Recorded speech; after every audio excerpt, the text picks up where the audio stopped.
Hi, Mr. Eaton here.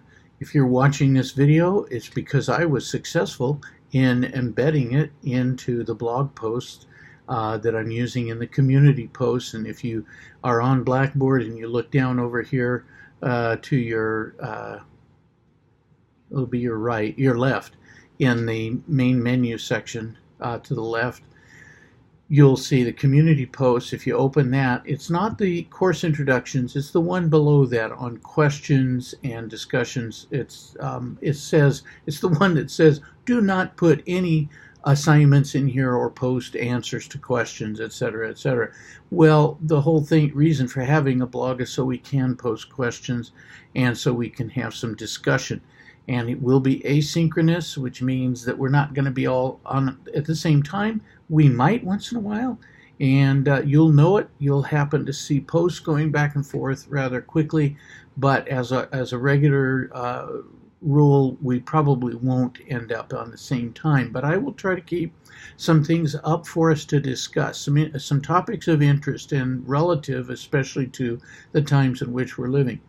Now, what I wanted to mention, a couple of things. Number one, in your reflective writings, please be sure that you include a bibliography with each one. I know what the instructions say. I'm glad you're reading the instructions.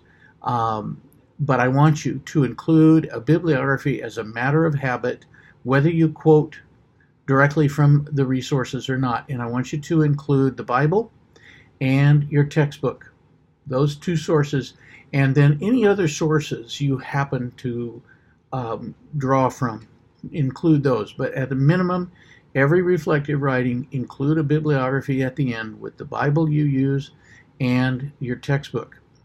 Number two, the textbook. The textbook is the sciences and an integrated approach, and the reason we use it is because we use it for both physical science and life science. Personally, I find it an excellent textbook for a secular textbook. It is secular, and you have to keep that in mind. They do tend to adhere to evolution and to some of the other issues that we deal with. But for our purposes, we'll be dealing with life science, and the material in it is excellent. And plus, they also list some good resources that you can tag off of.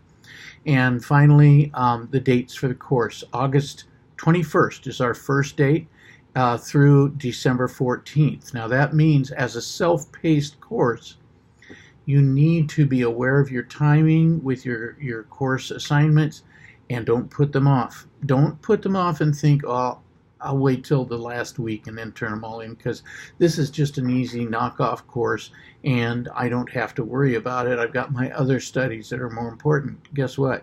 This is a 3-unit course. You have to do some work in it. And organization is going to be a very big part, especially if you're contemplating graduation and going into full-time ministry. You're going to need to be able to organize your time. So bear that in mind as you spread it out, August 21st through December 14th. And our week generally runs from Tuesday to the following Monday. I know it's an odd week, but that's the way we do the distance learning. So that's it, and I'll let you go and see if I can get this embedded. God bless.